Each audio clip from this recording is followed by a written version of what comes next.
Hola, ¿cómo están, estimadas y estimados estudiantes de Periodismo Cultural de la carrera de Comunicación Social de la Universidad de los Andes Mérida, Venezuela? Soy Ángel Mejía Giza, profesora de la Universidad de los Andes, inscrita al Departamento de Investigación de la Facultad de Ontología y profesora invitada del Departamento de Comunicación Social, Escuela de Medios Audiovisuales y la carrera de Comunicación Social, Facultad de Humanidades y Educación de la Universidad de los Andes. Esta clase va a versar sobre uno de las temáticas o uno de los módulos del tema 1, debate de antropología. Este subtema, si lo podríamos llamar así, se titula ¿Qué es la cultura en singular y las culturas en plural? Desmontando la noción de cultura como constructo teórico. Voy en este momento por compartir pantalla, si me lo permiten, para poder explicarles un poquito de qué se va a tratar esta clase. Espero que lo puedan ver con detenimiento. En esta clase pues, vamos a trabajar la noción de cultura según las distintas escuelas, ¿no? En el área, sobre todo porque es una construcción teórica singular, casi que la antropología se la ha adjudicado como exclusiva. Entonces tenemos la noción de cultura según la escuela de los evolucionistas del siglo XIX, según la escuela de los infusionistas, que también es siglo XIX, más o menos finales del siglo XIX, según los funcionalistas, que es una escuela de principios del siglo XX, según el relativismo cultural, que es una escuela de principios también digamos, principios del siglo XX, con Boas, que es la cultura para el estructuralismo, con Levi-Strauss, veremos más adelante, explicaremos un poco la noción también de cultura muy básica de la antropología interpretativa o postmoderna, que es según el evolucionismo, la cultura era universal y única. Bueno, primero tenemos que explicar que el evolucionismo es una escuela de antropología que surgió en el siglo XVIII. Sus principales exponentes fueron Morgan, un norteamericano, quien escribió el libro La Sociedad Primitiva, que es el que estableció estas etapas que ustedes pueden ver acá. Es decir, que el ser humano evolucionaba según estas etapas como si fuese una escalera, es decir, desde la etapa del salvajismo, después pasaba a la etapa de barbarie, después a la etapa de la civilización, por supuesto el modelo de sociedad civilizada era la europea en el siglo XIX. Cada una de estas etapas tenía a su vez 3 subetapas, menos la civilización que era la etapa culmen, ¿no? Según también fueron exponentes de este modelo Fraser, en su famoso libro La Roma Dorada, que también establecía casi que las mismas etapas idénticas en la evolución religiosa, de la religión. Y también estuvo allí Taylor, que ahorita vamos a ver el concepto de cultura de Taylor, que también trabajó el tema, la noción de evolucionismo en la religión. Para esta escuela, que surgió entre Inglaterra y Estados Unidos, bueno, que era inglés, pero estuvo en contacto con esta escuela en Europa. Para esta escuela, la cultura era universal y única. Es decir, que la misma cultura que había, por ejemplo, en una comunidad indígena Yanomami, era la misma cultura que existía en una comunidad, no sé, en la ciudad de Nueva York, en una población en Nueva York en el siglo XIX, o en París en el siglo XIX. Solamente hacía falta que se le diera como un empujón, como una ayuda a esas sociedades que estaban ubicadas en la etapa de salvajismo o barbarie para que llegaran a la civilización. Y fíjense que la evolución cultural era unilineal. Aún hoy día seguimos utilizando la palabra civilización para referirnos, por ejemplo, a sociedades que son sociedades de paz, o sociedades que que tienen un gran avance tecnológico, o sociedades, por ejemplo, dentro de la evolución religiosa se establecía que la máxima etapa religiosa era la monoteísta. Entonces las sociedades politeístas eran consideradas salvajes o bárbaras, ¿no? En esta noción de evolucionista, como ya les expliqué, pues la cultura es etapista, es decir, pasa de una etapa a otra de forma totalmente vertical.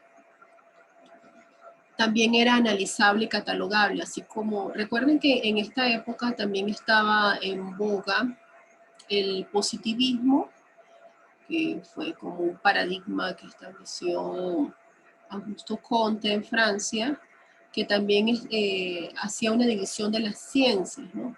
Y recuerden que estaba pasando el mundo, pues, la sociedad occidental en ese momento, estaba pasando de establecer el paradigma, pues, del mundo, para explicar el mundo, pasó de lo religioso a lo científico. Entonces estaban en boga muchísimas ciencias. Recuerden que Humboldt, un naturalista, se vino a América Latina, a algunos países de América Latina, a hacer una catalogación de plantas. Igual Darwin estaba en boga también el evolucionismo. De hecho, el nombre evolucionismo cultural viene de la noción de evolucionismo de Darwin, ¿no? Con esos principios básicos que ustedes pues, pudieron haber visto en bachillerato, que es que la evolución, la supervivencia del más fuerte, la importancia de la mutación en la evolución biológica, etcétera, ¿no? Entonces, esta corriente de evolucionismo cultural estuvo muy influenciada por el evolucionismo biológico que planteaba, porque además Darwin planteaba que ya el ser humano no era hijo, descendiente de Dios, así como hijos de Adán y Eva, sino que veníamos pues a partir de un proceso largo, veníamos de los primates, ¿no? Y por supuesto, las culturas, por lo tanto, en esta corriente podían ser analizadas y catalogadas, es decir, clasificadas. Por eso es que tú puedes conseguir personas, y aún consigues personas en la sociedad que siguen hablando de usted sí es bárbaro, usted sí es salvaje, usted no es civilizado, ¿no? Esta escuela de pensamiento también establecía la unidad psíquica. Esto es sumamente interesante porque decía que todas las sociedades tenían la capacidad de evolucionar en su cultura, es decir, que podían pasar de la etapa del salvajismo a la civilización. ¿Por qué? Porque todos teníamos lo que aquí se dice unidad psíquica, es decir, que teníamos todos la capacidad de evolucionar culturalmente y socialmente. Es decir, que teníamos un cerebro que nos permitía, una capacidad como psicológica que nos permitía como especie llegar al el último estadio de evolución. En esta categoría del evolucionismo cultural, Taylor, como les decía, estableció un concepto de cultura que aún es muy utilizado, que es el siguiente. Es el complejo total etnográfico que incluye conocimientos, creencias, artes, moral, leyes, costumbres y todas las otras actitudes, capacidades y habilidades adquiridas por el hombre como miembro de la sociedad, ¿no? Es decir, es como que todo lo que hace el ser humano como ser social. Y es una de las nociones de cultura más utilizadas, ¿no? Tenemos también entonces la escuela del difusionismo, que es una escuela alemana. Tuvo como varios exponentes, entre esos podríamos conseguir a Raxel,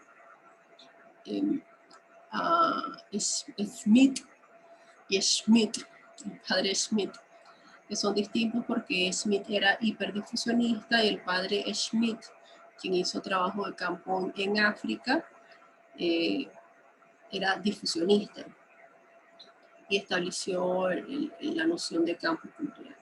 Allí estaba Graeckner también, es decir, era una escuela totalmente alemana y de hecho esta escuela definió cómo se estudiaría la antropología en ese país. Los difusionistas pues surgieron a finales del siglo XIX, es decir, a finales de 1800. ¿Cómo veían ellos la cultura? La cultura para ellos es estática, no hay una invención o hay poca capacidad de invención. A diferencia de los evolucionistas culturales, los difusionistas pensaban que la cultura había nacido en un solo lugar. Y por eso es que pongo aquí el ejemplo de estos círculos que ven acá uno dentro del otro, porque, por ejemplo, la cultura pudo haber nacido en un núcleo, que sería el centro que está dentro de este grupo de círculos. No son círculos, son óvalos. Y a partir de este círculo fue que se fue propagando a los otros círculos. Por eso es que se llama difusionismo, es decir, porque se difundió. Entonces, supónganse, bueno, la cultura nació, por ejemplo, para un maracucho maracay. Estoy poniendo un ejemplo disparatado, pero pónganse. Entonces, de Maracaibo se expandió hacia la costa oriental del lago. Y después se expandió hacia el sur del lago. Y después se expandió al occidente de Venezuela. Y después del occidente de Venezuela a toda Venezuela. Entonces, como el ser humano no tenía capacidad de invención, lo que hacía era copiar como esos centros neurálgicos donde nació la cultura. Para esta escuela la cultura sigue siendo una sola, en singular. La profesora Jacqueline Clara de Briceño plantea que estos teóricos son atomistas porque ven la cultura como átomos.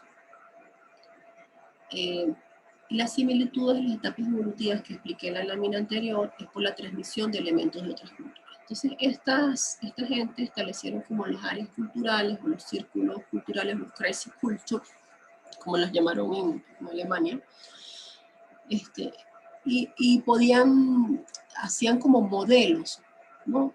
De cuál era como la herramienta de flecha más antigua que consiguieron en un museo, que está guardada en un museo, y la comparaban con los otros modelos de flecha para establecer cuál era la menos evolucionada hasta la más evolucionada. Eran generalmente antropólogos de museos, estos que pregonaban esta escuela, ¿no? En Alemania, la escuela difusionista pues se divide en dos: la Volkskunde, que es el estudio de la cultura alemana, que es lo que llama el estudio del pueblo llano, del folclore. La Volkskunde, que es el estudio comparativo de los pueblos, es la ciencia de los pueblos, lo que vendría siendo en Francia etnología, que es antropología social, que es la ciencia comparativa de las sociedades humanas, ¿no? Y ellos, esta escuela de la Volkskunde estaba centrada pues, en estudiar en la reconstitución pues, de la civilización original. Por eso es que Smith, sin CH,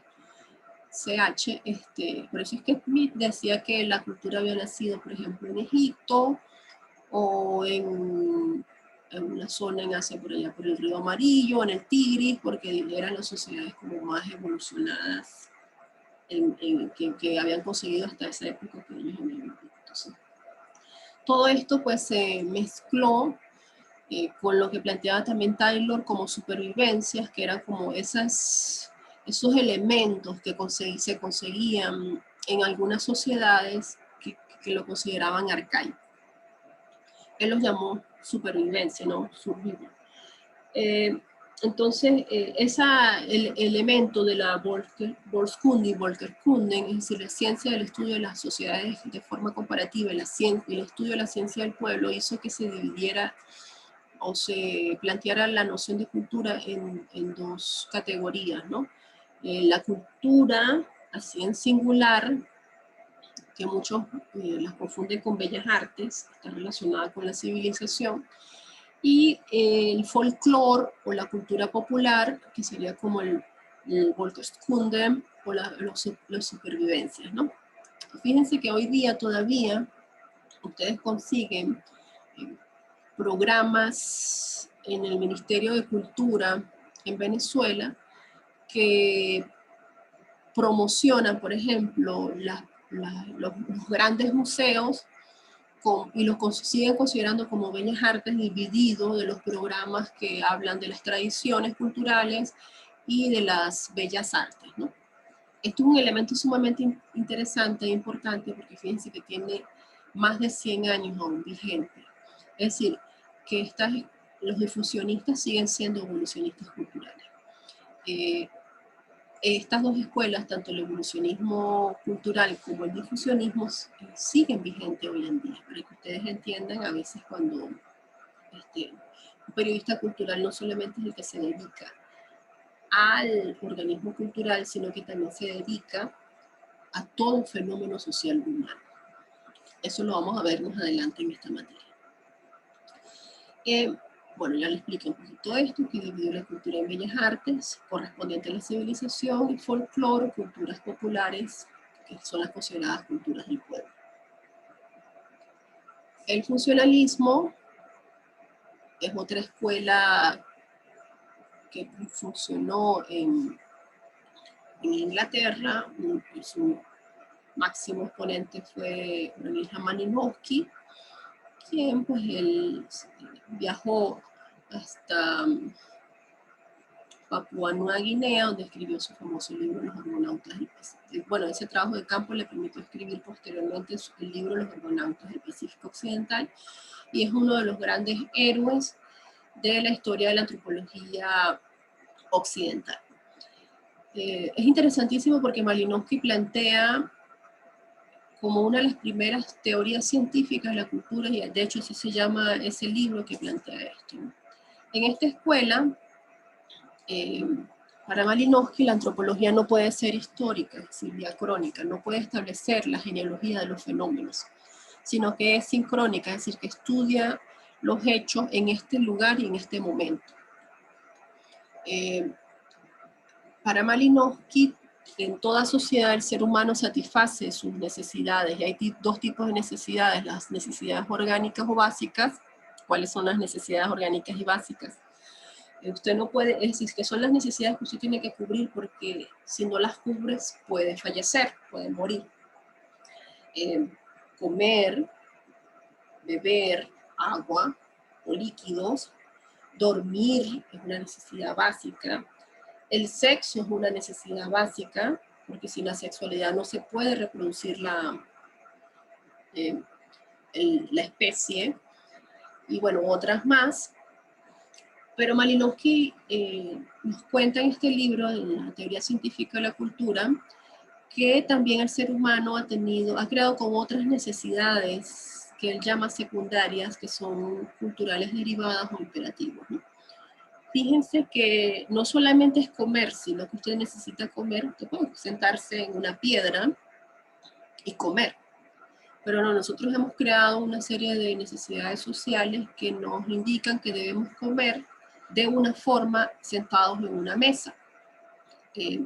No solamente es dormir, es decir, usted pone un trapo en el piso y duerme, no, sino que usted necesita una cama con ciertas condiciones para dormir. Usted no solamente come, sino que usted de repente inventa la culinaria. Necesita comer con ciertos instrumentos, ¿no? Toda esa serie digamos, de satisfacción, ¿sí? Esos hechos o esas prácticas sociales que permiten la satisfacción tanto de las necesidades orgánicas o básicas y secundarias, es lo que Malinowski llama cultura, que sería el nuevo ambiente que se construye para la satisfacción de sus necesidades, las necesidades del ser humano. Es interesantísimo porque en este libro Malinowski plantea distintos conceptos de cultura en la medida que va desarrollando sus argumentos, ¿no? Aquí le vamos a presentar solamente dos. La cultura es reproducible a través de la educación. Esto es interesantísimo porque hay transmisión de la cultura. En las comunidades, por ejemplo, sin escritura, la cultura se transmite especialmente a través de los mitos o a través de las estructuras míticas y todas las creencias que hay vinculadas a las estructuras míticas, generalmente sus estructuras de parentesco, es decir, de cómo se casan, cómo circula en un territorio, etcétera, está vinculado pues al mito que es reproducible a través del tiempo. En este caso, él dice que todas las tradiciones se reproducen a través de la educación, no solamente la educación, no hablamos de educación como la escuela, el liceo o la universidad solamente, sino también a través de la familia, que es el principal reproductora. La cultura es consensuada por la ley, hay normas y dispositivos para sancionar las costumbres, es decir, usted no puede estar en una sociedad, hacer lo que quiera, lo que le dé la gana, sino que necesita estar con unas pautas sociales que le permitan convivir, ¿no? Por lo tanto, él explica que son las instituciones o a través de las instituciones sociales que se pueden normar y crear dispositivos para regular el comportamiento social y además para reproducir la cultura, ¿no? Por lo tanto, garantizan la transmisión y reproducción de las culturas, son formas de organización social universales, estas instituciones sociales. Él establece dos tipos de instituciones sociales. Las instituciones instrumentales, que sería la institución, la economía, la normativa, que en este caso, por ejemplo, en Venezuela sería el poder legislativo, ¿no? La educación, la política, etcétera, ¿no? Y están las instituciones integrativas, que serían el conocimiento, aquí podríamos hablar de ciencia de repente, de transmisión de conocimiento mítico, religión y magia, que permiten además satisfacer esos desasosiegos que a veces tienen uno que no puede explicar lógicamente, ¿no? En este punto, pues la cultura, según Malinowski, es un compuesto integral de instituciones, un medio para un fin, es funcional e instrumental. Aquí el cambio cultural es interesantísimo porque Malinowski estableció un modelo de desarrollo cultural para África. Recuerden que África fue dividida a mediados del siglo XIX por varios países europeos, justamente influidos por este modelo de evolucionismo cultural, porque consideraban que estaban retrasados y bueno, había todo un tema ahí del colonialismo. Y Malinowski trabajó en África para explicar el primer modelo de desarrollo cultural y fue un modelo lo llamó el modelo del cambio cultural, ¿no? Decía que al identificar las funciones de la cultura, podemos reemplazar una costumbre por otra o reemplazar el aparato técnico. ¿A través de qué? Del factor común, que serían las normas comunes que compartía una sociedad. Es decir, que usted podía tomar el líder religioso o el líder mítico o el líder político de una comunidad africana, entonces en vez de influir en toda la sociedad, lo que hacía era influir en ese líder para que a su vez ese líder, que era como el pilar de esa sociedad, cambiara toda la estructura de cómo se estaba celebrando un rito o un rito mito o una estructura mágico-religiosa.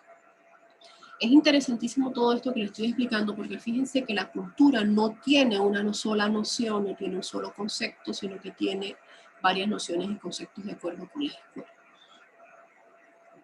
Está la otra noción de cultura del relativismo cultural, y aquí es interesantísimo, aquí su principal exponente es Franz Boas, alemán que además se fue a Estados Unidos y fundó la antropología en Estados Unidos. Franz Boas decía que cada cultura es única y distinta, es decir, nosotros no podemos hacer una comparación entre una cultura y otra. Cada cultura tiene su historia, cada cultura tiene además su influencia geográfica, tiene sus particularidades, que la hace distinta a otras, y ninguna cultura es mejor o peor que otra. Es decir, él decía que no se podían comparar, ¿no? No hay una cultura, sino culturas en plural. Esto es súper importante porque recuerden que en las otras escuelas, el evolucionismo cultural y el difusionismo, se hablaba de una cultura en singular, y que lo que hacía falta para tener cultura era justamente pasar de una etapa cultural a otra. En este caso, Boas ya no nos habla de una cultura, sino de muchas culturas, por eso es que puse varios puntos acá. Porque cada punto representa una cultura y no significa que una sea mejor que otra o si una cultura nació antes que otra, sino que cada cultura tiene su forma de funcionar, de ser, de actuar, de tener prácticas, interrelaciones totalmente distintas, ¿no?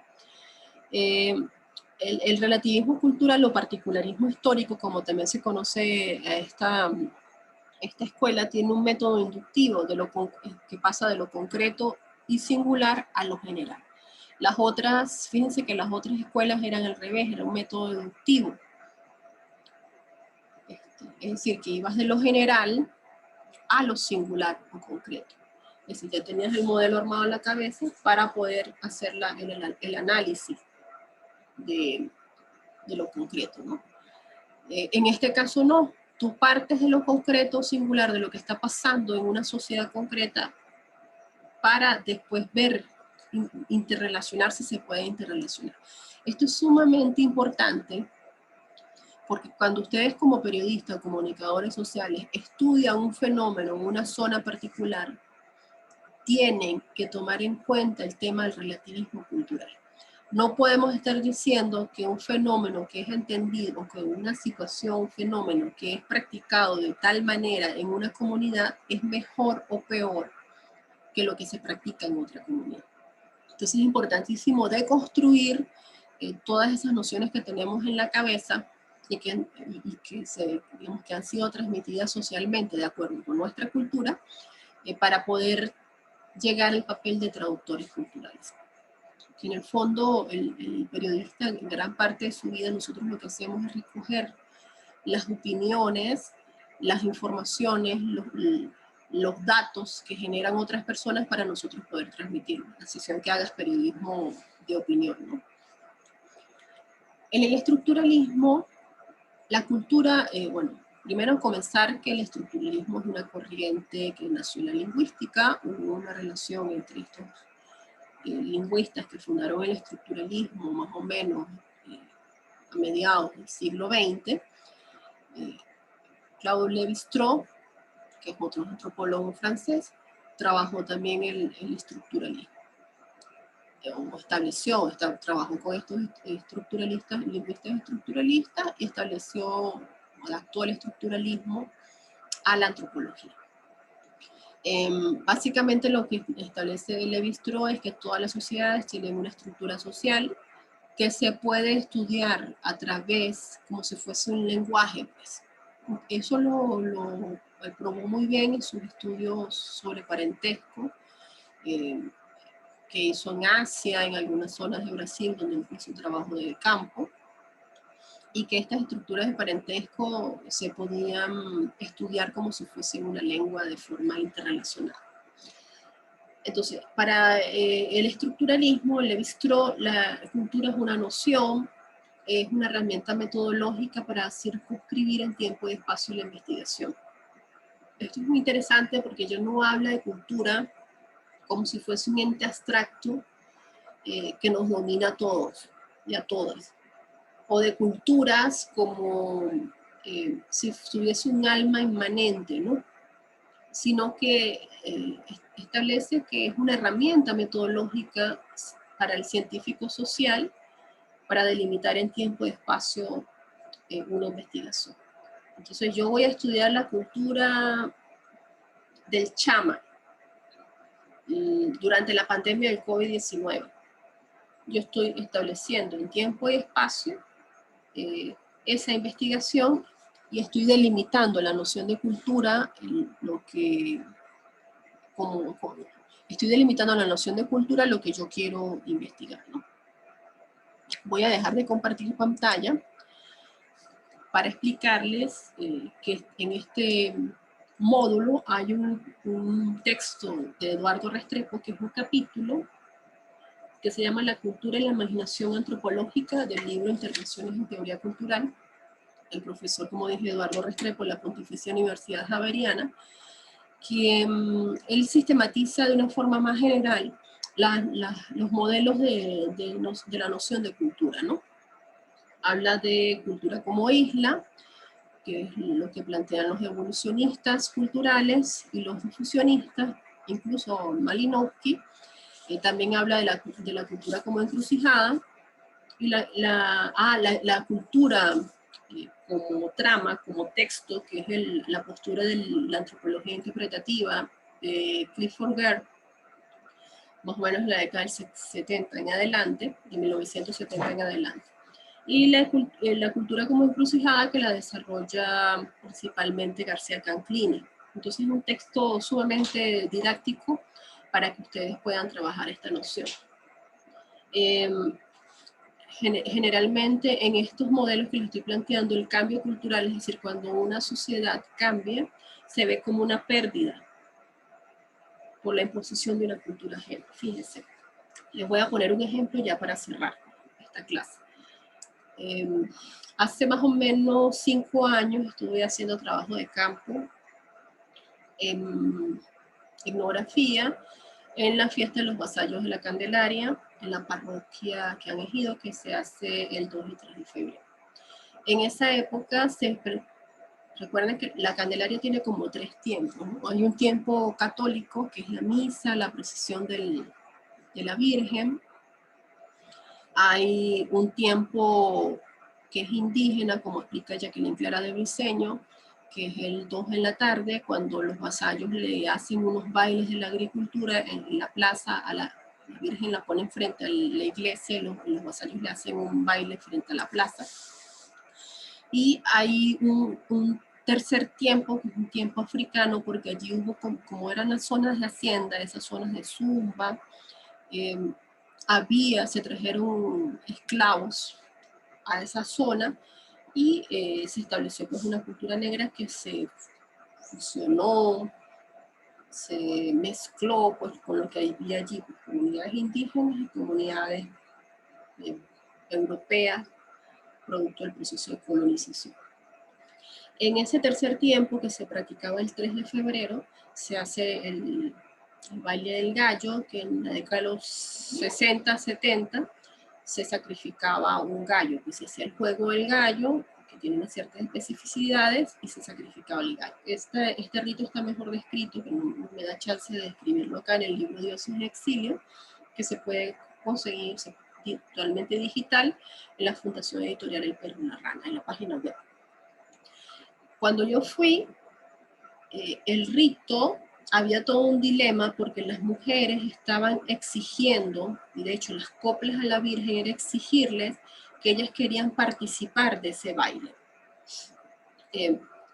Y resulta que los hombres estaban en contra, decían, no, esto es un baile solamente de mujeres, de hombres, perdón.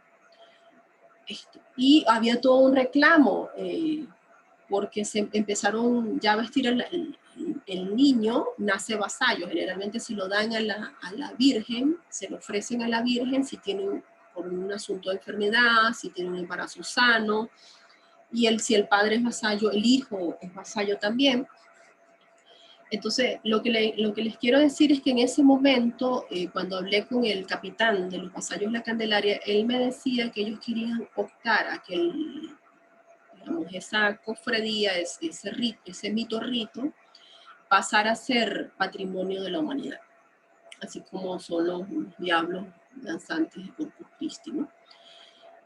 Es decir, para poder ellos llegar a esa categoría de patrimonio de la humanidad, debían conservar de forma intacta la tradición durante los últimos 100, 200 años. Eso es lo que me explicaba él en ese momento.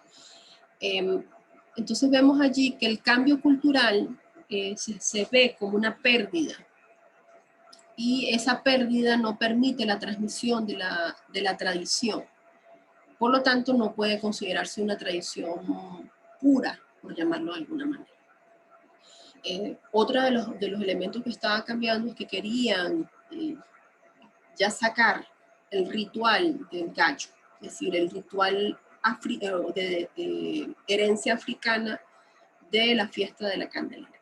Entonces, fíjense que es sumamente interesante porque todas estas nociones nos permiten comprender las realidades sociales que si somos comunicadores sociales, periodistas culturales, somos periodistas, pues podemos lograr interpretar lo que está ocurriendo de una forma con más profundidad y conciencia. Recuerden que nosotros, como les dije, somos traductores de la realidad. Entonces, por favor, lean el texto que les puse de Eduardo Restrepo. Hay otros textos para desarrollar los temas 3, 4 y 5. Una vez que ustedes desarrollen estos temas, entren al área de evaluación para completar las actividades de esta unidad. Muchísimas gracias. Saludos. Cualquier duda, estoy en el grupo